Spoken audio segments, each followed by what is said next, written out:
Hello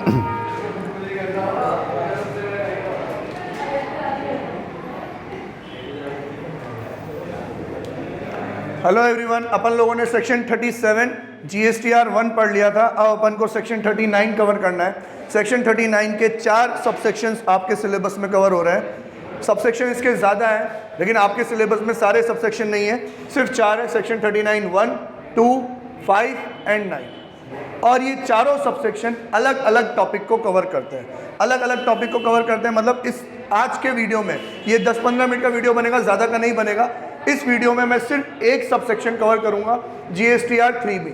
बाकी के 4, 5 और रेक्टिफिकेशन ये मैं बाद में लूँगा। हाँ, लेकिन ओवरव्यू आज ज़रूर दूंगा ताकि अगले वीडियोज़ में काम आए। सबसेक्शन 1 किसका है? GSTR 3B। GSTR 3B return किसको फाइल करना है? रेगुलर डीलर को। मैंने आपको बताया था GSTR 1, 2 एंड 3 इस कॉम्बो में चलता है। ये होगा हमारा आउटवर्ड, ये होगा हमारा इनवर्ड और ये होगा हमारा इनपुट एंड आउटपुट। ठीक है, तो ये GSTR 3B रेगुलर डीलर को अपने इनपुट और आउटपुट, इवन अपनी इनवर्ड और आउटवर्ड की समरी प्रोवाइड करके फाइल करना होता है। यार 1 में तो सिर्फ और सिर्फ आउटवर्ड सप्लाई, 2 में सिर्फ और सिर्फ इनवर्ड सप्लाई और 3 आपकी समरी। समरी क्या कहती है कि भैया आउटवर्ड, 3 में समरी बतानी है कि आउटवर्ड कितना है, इनवर्ड कितना है, इनपुट कितना है, आउटपुट कितना है, मेरा टैक्स कितना बनता है और वो टैक्स मैंने किस चालान के थ्रू पे कर दिया, ये आपको 3 में बताना है। ठीक है, तो पूरा वीडियो 3 कवर करेगा, तो उसके बारे में डिटेल में बाद में चलते हैं। महीने के महीने, हर महीने की 20 तारीख को आपको रिटर्न फाइल करना है। अप्रैल के महीने में जो भी डिटेल्स थी उसको मई 20 तक फाइल करना है। मई के महीने में जो थी उसको जून की 20 तक। Now GSTR 4। GSTR 4 है बेटा किसके लिए? कंपोजिशन डीलर के लिए। कंपोजिशन डीलर क्या कहेगा कि भाई इसको इनपुट आउटपुट से तो मतलब है ही नहीं, इसको तो बस ये बताना है कि इसने कितना माल बेचा, उसके ऊपर क्या परसेंटेज लगी इसकी, 1% या 5%। अलग अलग कंपोजिशन डीलर अपन पढ़ के आए और वो कंसेशनल रेट वाला भी पढ़ के आए, 3%, 3%, 6% सर्विस के ऊपर। तो उन सब को अब फाइल करना है GSTR 4। ये जो GSTR 4 है ये है एनुअली। जो डिटेल आपको प्रोवाइड करनी है वो प्रोवाइड करनी है एनुअली। लेकिन अब साल में एक बार टैक्स लेंगे तो सरकार कैसे चलेगी? तो टैक्स की लायबिलिटी तो इनके ऊपर भी मंथली है। जब अपन ये सबसेक्शन 2 पढ़ेंगे तब समझाऊंगा कि कंपोजिशन डीलर को जो रिटर्न फाइल करना है वो GSTR 4। इस GSTR 4 के साथ साथ आता है CMP 08। ये एक अगला रिटर्न है, बाद में आया भाई। तो ये CMP 08 हर क्वार्टरली फाइल करना होता है, मंथली नहीं, सॉरी क्वार्टरली आपको टैक्स जमा कराना है और डिटेल प्रोवाइड करनी है आपको एनुअली। देन GSTR 5, सबसेक्शन 5 से याद रखेंगे अपन GSTR 5, सिंपल है। 1 में 3B, 2 में 4, 5 में 5। ये किसके लिए? Non resident taxable person. बेटा आपको याद है नॉन रेजिडेंट टैक्सेबल पर्सन को प्रीपेड बेसिस पे 90 डेज के लिए रजिस्ट्रेशन मिलता है। कितने दिन के लिए? Maximum 90 days. हाँ, वो चाहे तो इस 90 डेज को फर्दर 90 डेज में क्या करवा सकता है? एक्सटेंड करवा सकता है। भैया तो इन 90 डेज में कितना काम करने वाला है, उसके ऊपर क्या टैक्स बनने वाला है, पहले जमा करा। तेरे को 90 डेज के लिए हम रजिस्ट्रेशन देंगे। अगर तेरा काम उस 90 डेज में कंप्लीट नहीं होता है तो तू फर्दर 90 डेज के लिए क्या ले सकता है? एक्सटेंशन ले सकता है। तो भाई साहब इन बंदे को रिटर्न कैसे फाइल करना है? इन बंदे को रिटर्न फाइल करना है GSTR 5 मंथली बेसिस पे। और मंथली बेसिस पे तो देखो 2 डेट लिखी, एक वही GSTR 3B की तरह 20 तारीख और एक 7 तारीख। सर क्या मतलब हुआ 20 तारीख और 7 तारीख? बेटा अगर 90 डेज चल रहे हैं, यहाँ देखो 90 डेज आपके चल रहे हैं और कौन सी तारीख को लिया तूने रजिस्ट्रेशन? 10 अप्रैल को। तो 10 अप्रैल को 90 डेज मतलब अप्रैल के तो 20, मई के 31 और जून के 30, 61 और 20, 81 और 9 डेज किसके हो जाएंगे? ये जुलाई के 9 डेज, है ना। तो इस तरीके से जुलाई की 9 तारीख को उसके 90 दिन कंप्लीट होते हैं। तो जो महीने का महीना है, फॉर एग्जांपल अप्रैल के महीने में भले ही तूने मात्र 20 दिन काम किया हो, लेकिन अप्रैल मई के महीने में जितना भी तूने काम किया है उसकी डिटेल तुझे कब तक देनी है? सर उसकी डिटेल इसको देनी है 20 मई तक, है ना। उसकी डिटेल इसको कब देनी है? 20 मई तक। मई के महीने में तो पूरा काम किया, तो मई के महीने की जो काम काज है उसकी डिटेल इसको देनी है अगली 20 जून तक, ठीक है। और फिर जून के महीने में जो इसने काम किया उसकी डिटेल वैसे तो इसको कब तक देनी थी? वो डिटेल इसको देनी थी 20 जुलाई, बट प्रॉब्लम क्या हुई? 9 जुलाई को तो उसका रजिस्ट्रेशन ही एंड हो गया। तो अगर आपका रजिस्ट्रेशन एंड हो जाता है तो जैसे ही रजिस्ट्रेशन एंड हुआ उसके 7 दिन के अंदर अंदर, तो 9 जुलाई को रजिस्ट्रेशन एंड हुआ, 7 दिन मतलब 16 जुलाई, तो 16 जुलाई को आपको रिटर्न फाइल करना जरूरी है। कि मैं चल रहा है रिटर्न तो 20 तारीख को एंड हो गया है, तो 7 डेज के अंदर अंदर आपको रिटर्न फाइल करना जरूरी है। इसको अपन डिटेल में GSTR 5 के वीडियो में कवर करेंगे। नेक्स्ट सेक्शन 39(9), इसमें मैं आपको ज़्यादा एक्सप्लेन नहीं करूंगा क्योंकि ये है रेक्टिफिकेशन का। रेक्टिफिकेशन के लिए मैं GSTR 1 में बहुत अच्छे से एक्सप्लेन कर चुका हूँ कि पहले प्रोसेस चलता था रिवाइज रिटर्न का। अब भैया रिवाइज रिटर्न तो उन्होंने खत्म कर दिया कि रिवाइज नहीं करने देंगे। हाँ, कुछ गलती हो गई है तो उसको रेक्टिफाई कर सकते हैं। सर कैसे रेक्टिफाई करें? कि उन गलतियों को आप अमेंड कर सकते हो नेक्स्ट पीरियड के रिटर्न में, तो वो भी हम सीखेंगे कि रेक्टिफिकेशन कैसे होगा। तो लिख दिया है no revision amendment same as GSTR 1, कि रिवीजन नहीं होगा भैया, अमेंडमेंट कर सकते हो सेम एज GSTR 1। अब ये अमेंडमेंट रेक्टिफिकेशन का process throughout the chapter same ही रहेगा, 1 हो 3 हो 4 हो कुछ भी हो, सबका अमेंडमेंट आप कर सकते हो। डन। तो ये एक इंट्रो हुआ। 3B रेगुलर डीलर मंथली 20 तारीख तक, 4 कंपोजिशन डीलर एनुअल अगले साल के 30 अप्रैल तक आपको फाइल करना है। CMP 08 इसके साथ कॉम्बो में आता है, ये मैं GSTR 4 में समझाऊंगा आपको। ये वाला चलता है क्वार्टरली, 4 चलता है एनुअल। अभी आपको 4 याद रखना है, एनुअल चलेगा साल खत्म होने के बाद 30 अप्रैल के अंदर अंदर आपको, मतलब उसी एक महीने में आपको रिटर्न फाइल करना है। Then GSTR 5 non resident taxable person monthly return file कर लेना है, लेकिन कैसे? कि 20 तारीख और 7 दिन, 20 तारीख और 7 दिन। देन रेक्टिफिकेशन, सर रिवीजन नहीं हो सकता, अमेंडमेंट हो सकता है नेक्स्ट पीरियड के उसमें सेम एज GSTR 1। अब चलते हैं अपन GSTR 3B। Generally GSTR 3B में जो भी रूल्स है उनको मैं ऑलरेडी यहाँ वर्बली समझा चुका हूँ। अब ये रिटर्न फॉर्म में है बेटा। जितने भी वीडियोस बनते हैं उसमें जो आपका बोर्ड भरा हुआ होता है यही आपके नोट्स होते हैं। ये नोट्स आप पढ़ लोगे तो दिक्कत कभी नहीं होगी, सिर्फ आपको वीडियो देखने की भी ज़रूरत नहीं है, नोट्स पढ़ लोगे तो सारी चीज़ें हो जाएगी। तो प्लीज़ नोट्स लिखते जाना आप लोग। Okay, section 39(1) GSTR 3B read with READ read with 61(5) rule number 61 इसकी सारी चीज़ें गवर्न करता है। क्योंकि टैक्स में तो ये बोल देते हैं कि हर रेगुलर डीलर को, सॉरी एक्ट में तो ये बोल देते हैं हर रेगुलर डीलर को GSTR 3B फाइल करना पड़ेगा एज में बी प्रिस्क्राइब। तो जो एज में भी प्रिस्क्राइब्ड है ये 61(5) में है। क्या बोलता है ये? कि बेटा वैसे तो ये जो है 39(1) ये है GSTR 3 के लिए। किसके लिए है बेटा? GSTR 3। और GSTR 3 दो पार्ट में होता है, GSTR 3 और GSTR 3B। GSTR 3, GSTR 3B, इसको यूं बोल सकते हो GSTR 3A और GSTR 3B। सर क्या फ़र्क होता है?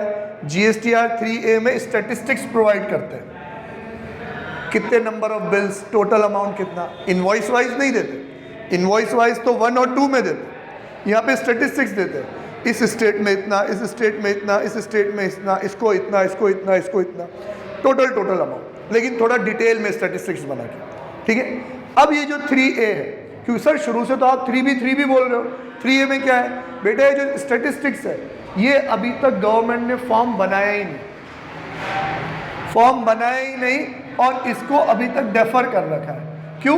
मैंने आपको कंसेप्ट समझाया था ना यार, 1 में पहले आप आउटपुट डालो, आउटवर्ड सप्लाई डालो, आउटवर्ड सप्लाई के बाद आप फिर इनवर्ड सप्लाई, सब अपनी आउटवर्ड डालेंगे तो आपकी इनवर्ड अपने आप आ जाएगी, एक्सेप्ट रिजेक्ट कर दो, फिर वापस इसके पास आएगा। तो ये पूरा मैकेनिज्म समझाया था।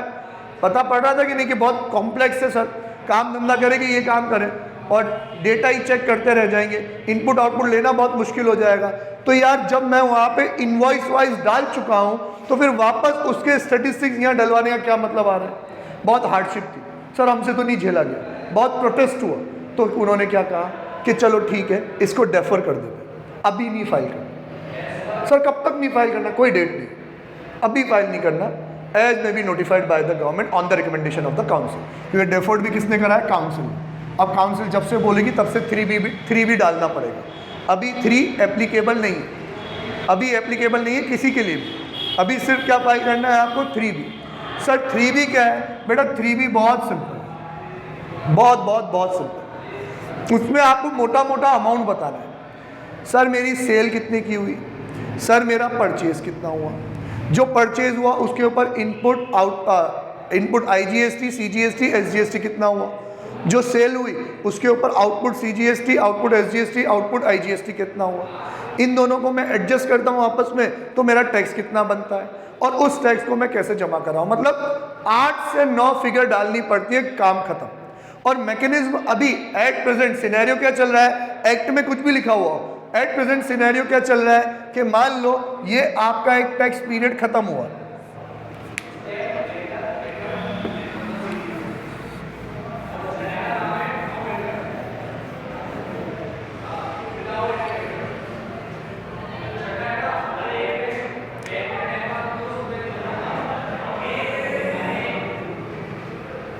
मान लो आपका ये एक महीना खत्म हुआ, कौन सा? अप्रैल। तो अप्रैल महीने में जो भी ट्रांजैक्शन हुआ उसका डिटेल आपको कब देना है? मई में। ये मई कैसे देना है कि पहले 10 तारीख तक तो R1 बोल देते हैं, फिर कब तक? 10th तक, फिर 15th तक GSTR2, 16, 17 में ये बंदा एक्सेप्ट रिजेक्ट करेगा। उसके बाद 20th तक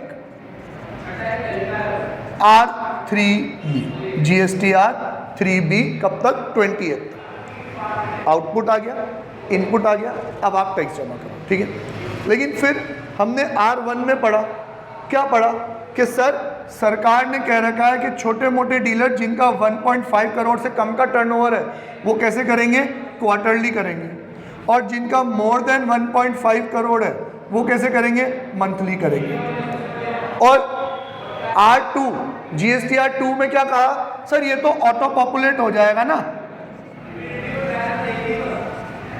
ऑटो पॉपुलेट हो जाएगा, तो ये भी भरने की जरूरत नहीं है आपको। ये भी एक तरीके से क्या मान लो, डेफर कर लिया। ये भी एक्सेप्ट रिजेक्ट करने की जरूरत नहीं है, अभी इतना हार्डशिप नहीं चला। आप तो अपनी आउटवर्ड बता दो, सब अपनी अपनी आउटवर्ड बताएंगे, आपकी इनवर्ड अपने आप आ जाएगी। आप अभी सिर्फ क्या भरो? 3B। तो समझो जरा कि ये जो 1.5 करोड़ से कम वाला है जो क्वार्टरली फाइल कर रहा है, वो तो अप्रैल महीने की भी सेल कब बताएगा? अप्रैल, मई, जून, 3 महीने खत्म होने के बाद जुलाई में। लेकिन उसको जो टैक्स पे करना है वो कैसे पे करना है? हर महीने के महीने। ये प्रॉब्लम हो गई, समझना आप अच्छे से। और इवन पहले तो ये पहली वाली प्रॉब्लम समझो, फिर दूसरी वाली समझना, और नहीं आए तो फिर मेरे को बोलना। ये यूँ कह रहा है कि जो छोटा व्यापारी है जिसका 1.5 करोड़ से कम का टर्नओवर है वो GSTR1 कैसे फाइल कर रहा है? सर क्वार्टरली फाइल कर रहा है। तो मैं खुद छोटा व्यापारी हूँ, मैं छोटा व्यापारी हूँ, तो मैंने जो अप्रैल के महीने में सेल करी, अब वो मुझे 10th ऑफ मई देने की ज़रूरत नहीं है। अप्रैल, मई और जून खत्म होने के बाद अब मैं उसको 10th ऑफ जुलाई दूंगा, या जो भी उसकी डेट होगी क्वार्टरली में, जुलाई में फाइल करूँगा। R1 कब चला गया? जुलाई में। 3B कब जाना है? हर महीने। 3B क्वार्टरली नहीं हुआ, 3B तो मंथली। क्यों? क्योंकि जो टैक्स पे होता है वो कब होता है? 3B में। तो टैक्स तो उन्होंने मंथली लेंगे, उसमें नहीं छोड़ेंगे वो लोग, तो टैक्स तो मंथली देना है। अब सर मैंने तो आपको मेरा सेल बताई नहीं, जैसे मैंने नहीं बताई वैसे दुनिया भर के जितने भी 1.5 करोड़ से कम वाले व्यापारी है जो 80% कम 80% क्वांटिटी में है, तो 80% लोग तो क्वार्टरली भर रहे हैं। अगर मैं बड़ा व्यापारी हूं भी सही, मान लो सेकंड सिचुएशन पे आते हैं, अगर मैं बड़ा व्यापारी हूं भी सही, तो मैंने मेरा GSTR1 तो फाइल कर दिया, मैंने तो मेरी सेल बता दी, पर मेरी जो इनपुट है जो मैं अलग अलग छोटे छोटे व्यापारियों से खरीद के ला रहा हूं, चलो कह सकते हैं आप बड़े व्यापारी तो खरीदोगे और बड़े व्यापारी से, तो मैक्सिमम पार्ट वहाँ से खरीदूंगा, लेकिन छोटा मोटा इनपुट तो मैं दूसरे दुकानदारों से भी खरीदता ही हूँ, दूसरी सर्विसेज, दूसरे गुड्स जो बिजनेस को कंडक्ट करने में काम में आता है वो तो लेता ही हूँ। बिजनेस की स्टेशनरी खरीदने बड़े व्यापारी के पास थोड़ी जाता हूँ। तो सर मेरा जो इनपुट है, जो आप ऑटो पॉपुलेट करने का बोल रहे थे, वो भी कंप्लीटली ऑटो पॉपुलेट नहीं हो पाएगा मंथली, क्योंकि बाकी सारे व्यापारी तो कैसे कर रहे हैं, वो तो सर क्वार्टरली चल रहे हैं। तो सर बेटा 3B में उन्होंने क्या बोला, 3B हो गया सेल्फ असेसमेंट बेसिस। और सेल्फ असेसमेंट बेसिस पे आपको जो इनपुट विनपुट चाहिए, आपको जो इनपुट चाहिए, आपका जो आउटपुट चाहिए, उसका प्रोविजनल मतलब अभी मान के टेम्परेरी बेसिस पे क्रेडिट दे देंगे। आप इनपुट आउटपुट अपनी मर्जी से जितना भी इनपुट है वो लिख दो, जितना भी आउटपुट है वो लिख दो। मैच कराने के बाद जो भी सेट ऑफ कराने के बाद जो भी टैक्स बनता है वो आप अपनी मर्जी से जमा करा दो। हाल फिलहाल तो मान लेंगे, लेकिन जब सारी चीज़ें कंप्लीट हो जाएगी तब हिसाब करेंगे हम आपका एनुअली, तब देखेंगे आप सही कर रहे हो कि गलत कर रहे हो। और अगर आपने टैक्स कम जमा कराया हुआ तो ब्याज के साथ हम आपसे क्या ले लेंगे, वो टैक्स वापस ले लेंगे। समझ में आया? ठीक है। तो यार हम कहाँ थे कि ये तो मंथली हो गया, मंथली हो गया तो कैसे हो गया सर, सेल्फ असेसमेंट बेसिस पे, और प्रोविजनल इनपुट मिलने लग गया।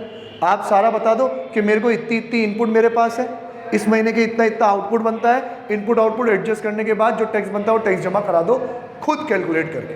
सरकार का कोई रोल नहीं, कोई किसी ने R1 बताया नहीं, कोई ऑटो पॉपुलेट पूरा कंप्लीट हुआ ही नहीं, तो इन दोनों के बेसिस पे तो 3B बन नहीं सकता, तो आप ही इंफॉर्मेशन डाल दो। तो सारी इंफॉर्मेशन एज अ समराइज्ड वे में आपको डालनी पड़ेगी कि सर इनवर्ड सप्लाई इतना है, सर आउटवर्ड सप्लाई इतना है, इनवर्ड सप्लाई पे सर इनपुट इतना है, आउटवर्ड सप्लाई पे सर आउटपुट इतना है, और इस इनपुट आउटपुट को एडजस्ट करता हूं तो सर टैक्स इतना बनता है, और ये टैक्स सर मैंने इस चालान के थ्रू पे कर दिया। अब आप अपना रिटर्न क्या कर सकते हो, फाइल कर सकते हो। आया बेटा समझ? नहीं आए तो आप मुझसे पर्सनली फाइल पूछ सकते हो, आ गया तो कमेंट में लिख सकते हो सर आ गया। ठीक है, चलो नेक्स्ट कौन फाइल करेगा? Same as GSTR1। Sir same as GSTR1 मतलब हमने वहाँ पे 6 लोगों को छोड़ दिया था, हर रेगुलर डीलर को फाइल करना था, लेकिन हमने 6 लोगों को छुड़वा दिया था। सर कौन कौन से 6 लोग थे वो? तो देखो गिनते हैं अपन 6 लोग कौन कौन थे।